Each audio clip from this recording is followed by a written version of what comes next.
Hello मेरे प्यारे साथियों, आज की इस वीडियो में हम लोग प्रश्नावली 5.1 का क्वेश्चन नंबर 5, 6 और 7 को कंप्लीट बनाने वाले हैं। तो बने रहिएगा एंड तक। चैनल पर नए होंगे तो चैनल को सब्सक्राइब कर लीजिए। चलिए क्वेश्चन नंबर 5 से हम लोग स्टार्ट करते हैं। क्वेश्चन नंबर 5 में है कि पृष्ठ 4 में सी रेखाखंड ए बी का एक मध्य बिंदु कहलाता है। सिद्ध कीजिए कि एक रेखाखंड का केवल और केवल एक ही मध्य बिंदु होता है। इसे हम लोगों को प्रूव करना है। ठीक, चलो सबसे पहले हम लोग एक रेखा खींच लेते हैं। ठीक, ये रेखा हमारा ए और ये हमारा बी, और बोला जा रहा है ऐसा कि हमारा सी इसका मेन बिंदु है, मध्य बिंदु दोनों तरफ से अगर देखा जाए कि ए से सी तक और बी से सी तक जो बीच का पॉइंट है वो हमारा सी है। ठीक, लेकिन इन्होंने प्रूव करने के लिए बोला गया है कि मान लेते हैं कि कोई और इसका मध्य बिंदु है। हम लोग ये मान लेते हैं कि डी इसका मध्य बिंदु है।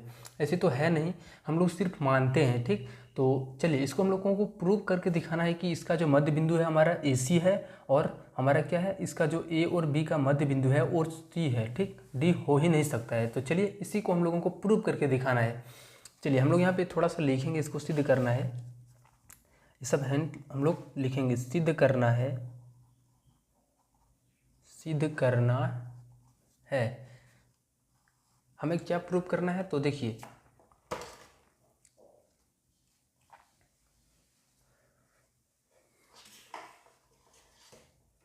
तो हम लोगों को यही प्रूव करना है कि जो हमारा सी है ए बी का मध्य बिंदु है, ए बी का मध्य बिंदु है।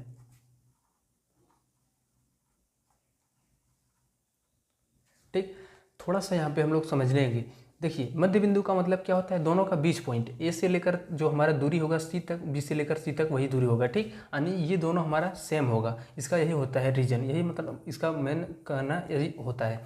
चलिए तो यहाँ पे देखिएगा कि अगर यदि हमारा ये ए सी जो है सो क्या है, पूरा इसका मध्य बिंदु है, तो टोटल का कितना होगा, ए सी हमारा आधा होगा। टोटल हमारा ए बी है। ठीक, तो आज ए सी और ए सी दोनों, तो इधर ए सी और बी सी जो होगा वो हमारा मान लेते हैं कि टोटल ये एक है और ये भी एक है। ठीक, तो दोनों मिला के करके हमारा दो होगा। टोटल एक और एक मिला के दो होगा। लेकिन अगर यदि ए सी का हिस्सा का बात किया जाए तो वो कितना होगा, तो इसका हम लोग इस तरीके से बोल सकते हैं कि ये हमारा एक है, या फिर इसको हम लोग बोल सकते हैं ये टोटल दो है, उसका आधा है, तो दो का आधा हमारा कितना हो जाता है, तो एक हो जाता है। इसी तरीके से यहाँ पर बना के लिखेंगे। तो ए सी जो हमारा है क्या है, इस टोटल एक और एक दो, दो का आधा यानी एक है, यानी यहाँ से भी हम लोगों को पता चल रहा है कि ये एक है। लेकिन हम लोग यहाँ पे लिखेंगे इसको, यहाँ पे जो रेखा दिया गया है इसके रूप में लिखेंगे। तो ये टोटल ए बी है, तो इसका तो आधा होगा, तो इसलिए हम लोग यहाँ पे लिखेंगे ए बी का आधा। ठीक, अब हम लोग यहाँ पे दूसरा और क्या करेंगे, तो देखिए सबसे पहले हम लोगों ने यहाँ पे जो बोला गया था कि डी को हम लोग मध्य बिंदु मान लेते हैं, तो यहाँ से लेकर जो ए डी होगा वो टोटल किसका आधा होगा, फिर से तो ए बी का आधा होगा। तो हम लोग यहाँ पे लिखेंगे ए डी जो होगा इस टोटल का आधा होगा। अगर इसको हम लोग मध्य बिंदु मानेंगे तो ये हमारा एक और इधर हमारा एक, और ए डी का बात किया जाए तो इसका पूरा का आधा होगा, तो इसको हम लोग फिर से आधा करेंगे, ए बी बट्टा का 2।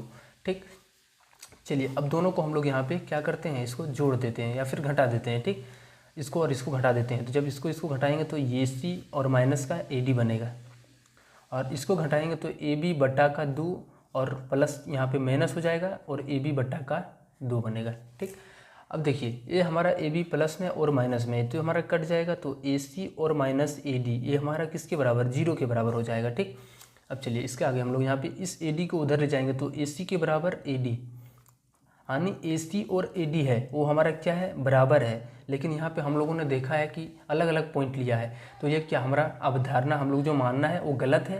यानी ये डी हमारा यहाँ, ये जो डी है यहाँ हमारा सी के ऊपर ही होगा, तो ये हमारा दोनों यहाँ से लेकर यहाँ तक बराबर है, क्योंकि ए सी के बराबर ए डी बोला जा रहा है। तो यहाँ से लेकर यहाँ तक की जो दूरी होगी, यहाँ से लेकर यहाँ तक, तो ये हमारा क्या होगा, ये डी नहीं होगा, यहाँ पे डी हमारा इस जगह पर ही होगा, सी के जगह पर ही होगा। ठीक, तो लिखेंगे यहाँ पे अतः हमारी कल्पना गलत है, अतः हमारा मानना गलत है। यानी क्या होगा कि ए सी और ए डी बराबर है, तो यहाँ पे चूँकि ए सी बराबर ए डी, तो केवल एक ही मध्य बिंदु, केवल एक ही मध्य बिंदु यानी बीच पॉइंट एक ही बिंदु होगा, और वो क्या होगा, तो हमारा सी ही होगा। ठीक, और सी के ही जगह पर हमारा डी हो जाएगा। क्लियर। चलिए हम लोग नेक्स्ट अब क्वेश्चन नंबर इसका 6 नंबर पर आते हैं। तो ये रहा क्वेश्चन नंबर 6। आकृति 5.10 में यदि AC के बराबर BD है तो सिद्ध कीजिए कि AB बराबर CD। यहाँ पे ये 5.10 आकृति है, ये हमारा आकृति दिया गया है। इसमें AC के बराबर BD है और हम लोगों को प्रूव करना है कि AB जो है सो CD के बराबर है। चलिए इसको हम लोग प्रूव करते हैं। चलो, तो ये हमारा इसका रेखा है, ठीक। इसमें पहले से दिया है, हम लोग लिखेंगे यहाँ पे क्या दिया गया है। तो देखिए हमें यहाँ पे दिया गया है कि यदि AC के बराबर BD, AC जो है सो BD के बराबर है, AC जो है सो BD के बराबर है, ये पहले से हमें पता है और दिया भी गया है, ठीक। और हमें प्रूव करना है, हमें सिद्ध करना है, लिखेंगे यहाँ पे हमें ये सिद्ध करके दिखाना है कि AB के बराबर CD होगा, ठीक। चलिए कोई बात नहीं, हम लोग यहाँ पे इसको सॉल्व करते हैं। चलिए हम लोगों को जो मिला है उसको हम लोग एक बार फिर से लिखेंगे। AC के बराबर BD ये पहले से बोला गया है, ठीक। अब हम लोग कुछ भी नहीं, हम लोग सिर्फ तोड़ेंगे इसको। AC की जगह पर हम लोग क्या लिख सकते हैं, इस टोटल AC को तो AB प्लस BC लिख सकते हैं। चलिए हम लोग यहाँ पे लिख देते हैं AB प्लस BC, ठीक। अब इस BD को, ये यहाँ से यहाँ तक की दूरी है BD, अब इसको भी हम लोग तोड़ कर क्या लिख सकते हैं, तो हम लोग BC और CD के रूप में लिख सकते हैं तोड़ करके, BC प्लस CD, ठीक। अब चलिए हम यहाँ पे देखेंगे तो ये BC और BC दोनों तरफ क्या है, समान है, तो ये कट जाएगा, तो AB के बराबर हमारा CD जो हमें प्रूव करना था, ठीक। बस इतना सा ही फंदा था, तो ये हमारा प्रूव हो गया, AB के बराबर CD, ये सत्यापित जिसको हम लोग प्रूव्ड, ठीक। ओके, आप लोगों को समझ में आ गया। चलिए हम लोग क्वेश्चन नंबर अब 7 नंबर पर आते हैं, ठीक। तो क्वेश्चन नंबर 7 में है, थोड़ा सा पढ़ते हैं यहाँ पे क्वेश्चन को। यहाँ पे क्वेश्चन नंबर है, ठीक। यूक्लिड के अभिगृतों की सूची में दिया हुआ अभिगृत 5 एक सर्वव्यापी सत्य क्यों माना जाता है। ध्यान दीजिए कि यह प्रश्न 5वीं अभिधारणा से संबंधित नहीं है, यानी ये क्या अभिगृत 5 को बोला जा रहा है, ठीक। तो अभिगृत 5 क्या होता है हमारा कि यदि बराबरों में से बराबरों को घटाया जाए तो शेषफल भी हमारा क्या होता है, यानी शेष जो बचता है वो भी बराबर होता है। तो ये बिल्कुल सत्य है, क्योंकि बराबर में से बराबर को घटाएंगे तो हमारा क्या, वो भी फिर बराबर ही आएगा। चलो सबसे पहले हम लोग यहाँ पे उस अभिगृत को लिखते हैं, ठीक। अभिगृत 5 जो है सो उसको यहाँ जिसके लिए यूज किया गया है उसको अभिगृत 5 को हम लोग लिखते हैं, ठीक। कि यदि बराबरों में से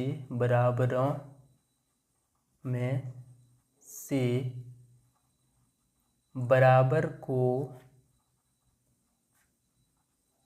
घटाया जाए तो शेष जो होता है वो भी हमारा क्या होता है, बराबर होता है, शेष बराबर होता है, ठीक। चलिए इसको हम लोग यहाँ पे प्रूव करके दिखाते हैं। चलिए हम लोग यहाँ, ये तो सर्वव्यापी सत्य माना जाता है, ठीक। ये सर्वव्यापी सत्य है। उसके बाद लिखेंगे क्योंकि। अब क्यों सत्य है, चलिए इसको हम लोग यहाँ पे समझते हैं।